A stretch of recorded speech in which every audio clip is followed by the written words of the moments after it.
Good morning, this is Dick Zondag from Junk Seed Company in Randolph with a series of videos on all things green. This morning we're going to start by planting a shade tree or a fruit tree. The basics are the same, but we'll show what's the difference in depth of planting.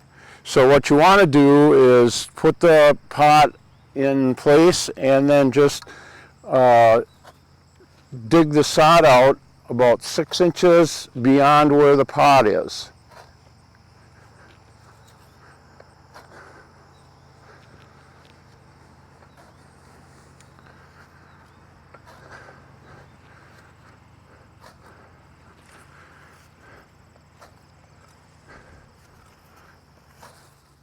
Now we've removed the sod from the hole and we've dug the hole. We've dug it down as deep as I think we're going to need. What I do is I take the tree and I take it and put it, pot and everything, in the hole just to make sure that I've got it deep enough to cover the soil that's in the pot, and that there's enough room around to put some soil around the root ball so that we have something for the new roots to go into. Now we take the tree out and we're going to show you what to do with the soil. Now we want to make the soil, and I've put the soil that I took out of the hole in the wheelbarrow, and what we want to do is enrich the soil around the plant so that it has good soil to start from. We do that by taking, now we have good black soil in this area, so we want to enrich the soil a little bit with peat moss, and we're going to add mycorrhizae fungi to it. So got some peat moss in the pail here. We'll put about a third of the volume of the soil that we have, because we have good soil here, and we're going to mix it into the existing soil. Okay, I've added the peat moss to the soil mix, and now we're going to add a product called myc.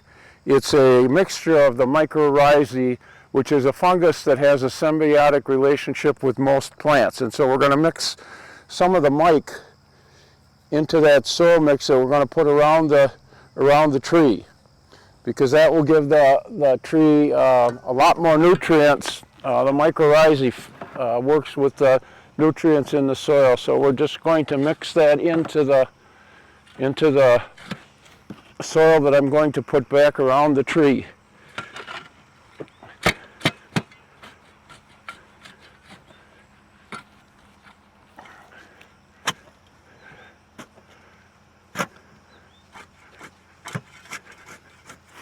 There, now we have the soil mix pretty homogeneous. You want to mix it in good. Because we're making this video for both fruit trees and shade trees, I want to explain a little bit the difference between the depth of planting of the trees between a fruit tree, which this is, and a shade tree, which this is. Fruit trees are grafted plants, and especially with the semi-dwarfs or the dwarfs, you want to make sure that the graft union is above ground. So in most cases, if you're potting something, if you put 2 inches of soil over the root mass, you'll be at the proper depth. You can see on that shade tree, there isn't as pronounced a graft union as there was on the fruit tree, which is right here. With the shade tree, it doesn't matter if you cover the graft, which is right here. Okay, now we're preparing the water that we're going to be putting around the root system. We're adding a product called Root Stimulator to this water. You put the recommended amount in the water, and this will give the roots a boost when they start to regenerate. So now we're going to prepare the root ball to be planted. So we remove the plant from the pot. Of course, the weeds should come out.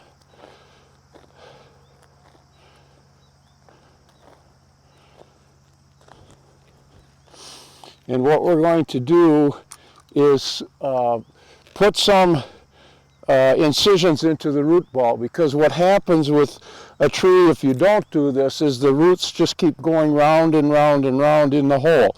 So what I have here is a carpet knife, and what you do is you just go in about an inch into the root ball on 4 to 8 sides, depending on the size of the pot. And what that does is it cuts the roots, and those roots will then blast out into the native soil so that you won't have to worry about the plant girdling itself. So now the root ball is ready to put in the hole. Some people even take a few of the roots and just pull them away from the root ball, and that also helps get them out into the native soil. Okay, so now the root ball is ready to plant. We've scored it with the carpet knife, and we've dragged some of the roots away so that they will go in the pot, in the hole, and will start spreading out. So now we see that the root mass is at the proper depth. Got about 2 inches of soil that will go over the root ball.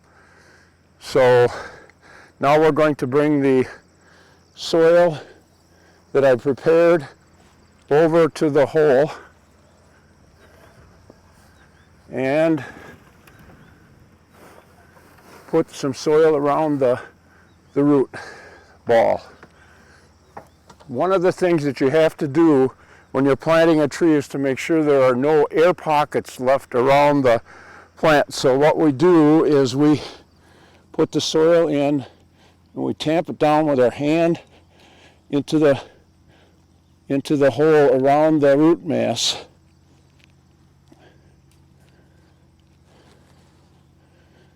And then with your hand you push down as much as you can so that you got a good firm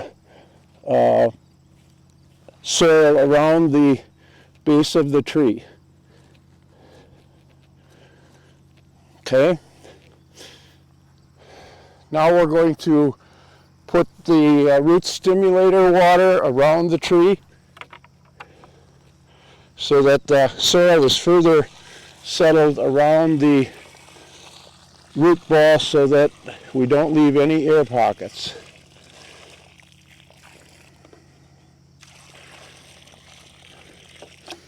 Now we'll give the soil a chance to settle a little bit. Okay, now this water has settled down, and I'm going to take my shovel and just further pack the soil in around the edges of the plant, because we've got a nice loose soil and you want to make sure that you remove all the air pockets. So we're just going right around the tree to make sure that we've removed the air pockets.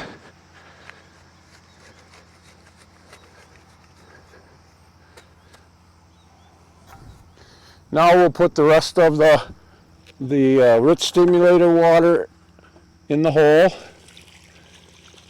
so it further removes air pockets. It was about 5 gallons worth of water and root stimulator. And then we want to give the plant a long-term fertilization, and we do that with the fertilizer tablets. And they're just like this. They're a tablet that has a slow-release fertilizer in it, and I'm going to put 6 of them around this plant because I want to make sure that it gets off to a good start. So what you do is, while the soil is still kind of moist, you just push them down so that it's halfway between the bottom of the hole and the top of the hole, so that when the roots come out, they will find those these tablets, and it will supply them with 3 to 5 years worth of fertilizer. Okay, there's 6 of them in the hole now. So another good idea when you're planting a shade tree is to put some kind of a grass edging around it. This happens to be a more professional type landscape edging but there are edgings available in your local garden center or at jungs that you can use around the tree. But the reason you do that is that when you're mowing your lawn, you don't want grass right up against the tree so that you hit the tree bark with the lawnmower, or if you're using a weed whacker, that you don't whack the trunk, because that'll strip the young bark off and cause the tree some injury. So we're going to, although we're not going to do it right now, but this edging will go into the hole, will be approximately the diameter of the hole that I have now, and that will keep the grass from growing in. And then you put some mulch around that so that the weeds stay down, and that will keep a far enough barrier so that you're not hitting it with the lawnmower. Okay, now the tree is planted. We didn't put the edging in, but the edging will go in after we get the tree completely planted. What I like to do too, again, is to put more water in, because the more water that you put in the hole, the more concentrated, or the more soil will, air pockets will be left out, and the soil will settle around the root system. Now we're going to finish filling the hole, and there is a little bit more room to fill, because you want to have at least 2 inches of soil over the root ball that you planted. So we're going to add a little bit more of the soil that we prepared for the sides of the tree, and we're just going to finish putting it around the tree. Root balls you break up so that you get good soil all the way around. And when that settles, it will be a little bit lower than the grass, because you want the water, if we get rain, to stay around the tree. So now the tree is planted.